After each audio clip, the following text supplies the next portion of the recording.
چھٹی خصوصیت سبحان اللہ، الحمدللہ کے اندر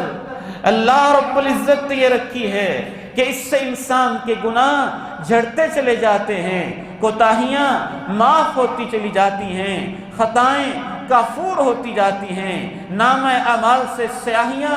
دھلتی چلی جاتی ہیں۔ اور اگر انسان ان کو باقاعدہ طور پر کہے، اہتمام سے کہے، گن گن کے روزانہ 100 مرتبہ کہے اور ان الفاظ کے ساتھ کہے سبحان اللہ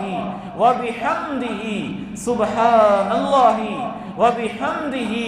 اللہ تو پاک ہے، تعریفیں تیری ہیں، اللہ کبھی مجھے اور آپ کو توفیق دے دے تنہائیوں میں بیٹھ کے، خلوت کے لمحوں میں بیٹھ کے، رب کی عظمتوں کو یاد کر کے، زمین کے بچھونوں کو یاد کر کے، آسمان کی بلندیوں کو یاد کر کے، سورج چاند کے نظام کو ذہن میں بٹھا کے، اپنے وجود خاکی کو یاد کر کے، پھر اپنے انجام کو یاد کر کے، اللہ کی مہربانیوں کو یاد کر کے اور اپنے گناہوں کو یاد کر کے، کبھی تنہائیوں میں باقاعدہ کہیں تو صحیح۔ اللہ کے پیغمبر فرماتے ہیں جو 100 دفعہ پڑھ لے سمندر کی جھاگ کے برابر بھی گناہ ہو تو اللہ پھر بھی معاف کر دیتا ہے۔ سبحان اللہ وبحمدہ، سبحان اللہ العظیم، سبحان اللہ وبحمدہ، سبحان اللہ العظیم۔ 7ویں خوبی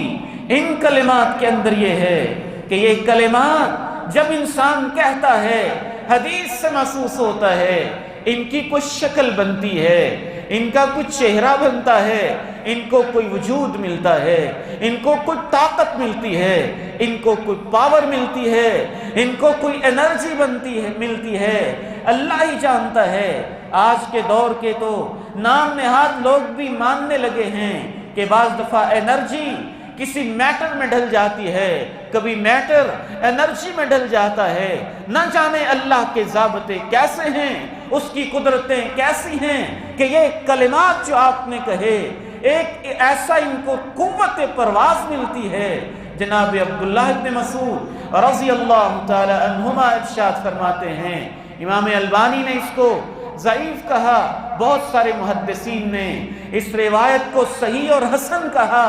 امید ہے انشاءاللہ قرآن کی آیت سے اس کی تائید ہوتی ہے، بڑا عظیم مفہوم ہے۔ جناب عبداللہ ابن مسعود فرماتے ہیں جب بندہ سبحان اللہ الحمدللہ کہتا ہے، فرشتے آ جاتے ہیں، ان کلمات کو تھام لیتے ہیں، سنبھال لیتے ہیں، اپنے پروں کے نیچے سمیٹ لیتے ہیں، سمیٹ کے آسمانوں کی طرف اڑ جاتے ہیں، پروازیں کرتے ہیں، 7 آسمانوں کو چیرتے چلے جاتے ہیں، حتیٰ کہ اللہ ذوالجلال رب کریم کے سامنے، رب کریم کے چہرے انور کے سامنے پیش کر دیتے ہیں، تیرے بندے نے تجھے یاد کیا ہے۔ جناب عبداللہ بن مسعود جب یہ بات کہتے نا، حدیث نہیں ہے، جناب عبداللہ بن مسعود کا قول ہے، کہتے دیکھو قرآن سے اس کی تصدیق ہوتی ہے۔ فرماتے الیہ یصعد الکلم الطیب والعمل الصالح یرفعہ، اللہ کی طرف چڑھ کے جاتے ہیں پاکیزہ کلمے، لیکن ان کو چڑھانے والی چیز انسان کا اچھا کردار ہوتا ہے۔ پتہ چلا اس بول میں طاقت تو ہے، بشرطے کہ کہنے والے کا کردار بھی اچھا ہو، اس کا عمل صالح ہو، وہ نماز کی پابندی کرتا ہو، رزق حلال کھانے والا ہو، حیا والا، پاک دامن ہو، حرام سے بچنے والا ہو۔ قرآن نے یہ اصول بیان کر دیا نا،